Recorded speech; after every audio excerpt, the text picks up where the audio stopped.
sharing.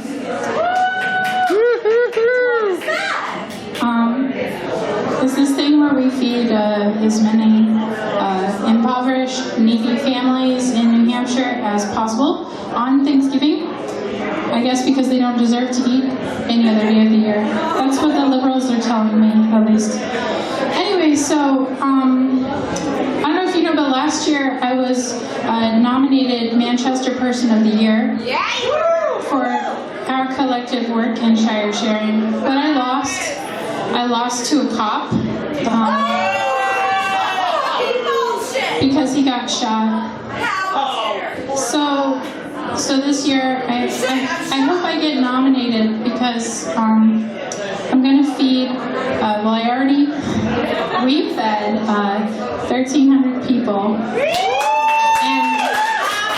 I plan on getting shot twice, so then I'll win. Thank you, Tara. You Jews have had enough time to talk. Really, we've heard it. So you know, I work at the mall, I work on a kiosk, and I recently accomplished a big goal at work. I got a new high score on solitaire. And you know what, I have a kid, she's 7, and I try to be a good mom, and I try not to give her a bunch of really bad ideas that'll hold her back, you know. So I let her cuss, and I let her dye her hair, and I let her watch South Park. And I think it's because of South Park that she's afraid of Japanese people. But my long-term parenting plan is to save up enough money for therapy. Some people might think that my parenting methods are un-American, but I assure you, I am lazy and bad with money. So I nursed, like I said, I try to be a good mom. And they give you all the good reasons to do that, like vitamins and immunities and blah, blah, blah, and you could be smart. But no one ever tells you what your tits look like afterward. So a couple of years ago, I was dating a guy, and you know, it was that night when you're finally gonna, you know, and I took off my top, and he went, "Oh," and I was like, "What?" And he said, "Lipton and happy," which is a Heinlein quote. So I guess that's how you know you're in the Free State Project, is when your tits have been described with a Heinlein quote. So, if you don't know what the Free State Project is, it is a plan for Jews to take over New Hampshire and turn the state gay. I've been in New Hampshire about 4 years now, and I met a lot of people in New Hampshire that I never, like types of people that I never knew in Texas. For example, I met a lot of gay people in New Hampshire, and in Texas, all the gay people I knew were hanging from trees. So now one of my best friends is gay, and I asked him, "What is it like to be gay? I gotta know." And he told me, "Well, vaginas are disgusting." So that's how I know I'm not gay. I love vaginas. So one thing I don't understand is when people say, "You have to love yourself first." Like, what am I supposed to do? Take myself out to dinner and send myself pictures of my cock? And also people say that the key to happiness is high self-esteem. But I don't understand how I'm supposed to have high self-esteem when everyone keeps telling me I have low self-esteem. I've tried all the different diets, low carb, calorie counting, paleo, whatever, and I gotta say the most effective method is definitely anorexia.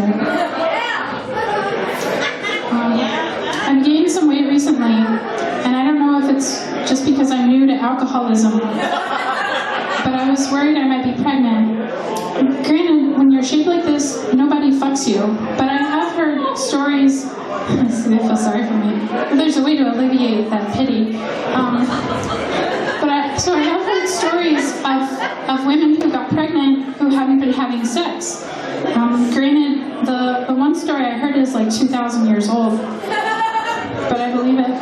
I haven't looked it up on Snopes though. So when you're a parent, you kind of started looking at romance a little differently. For example, recently I was giving my kid a piggyback ride, and she had her little arms really tight around my neck, and I couldn't breathe. And then everything went kind of dim, and I started to see colored spots. And then when she finally let go, I was like, and I thought, I can see why people do this. And then I started thinking, for all the times she shit on me, or vomited on me, or pissed on me, I guess if I met a man who was just really passionate about 2 girls, 1 cup, I could probably still fall in love. And speaking of which, I went on a date recently, and when the check came, I let the guy pay for me. I mean, I was feeling, I didn't want to set a precedent, but I was feeling cheap. So I let him pay, and my part of the bill was about $15. Later, I let him kiss me. And I realized I'm a fucking expensive hooker. $15 just for kissing. So then I was thinking maybe I'll send him a catalog, of services. And I was thinking maybe Sky Mall magazine, I could circle stuff and just write next to it, what he can get. Next to the automated self-cleaning litter box, I'll write hand job. And then next to the spyglasses, I'll write anal. Because if I'm going to do it anyway, I might as well get some spyglasses. You guys should come to the open mic thing every Wednesday. It's a lot of fun, and we just drink and laugh. It's 9 o'clock every Wednesday at Murphy's. And they're doing a fundraiser soon for Toys for Tots, which I am opposed to at a philosophical level. If you lie to your kids and tell them that a person who doesn't exist is going to bring them presents and you can't make good on that, I'm not fucking paying for it. But nonetheless, if you're passionate about Toys for Tots, the comedy guys at Laugh for Your Die are doing a fundraiser in 2 weeks on Wednesday.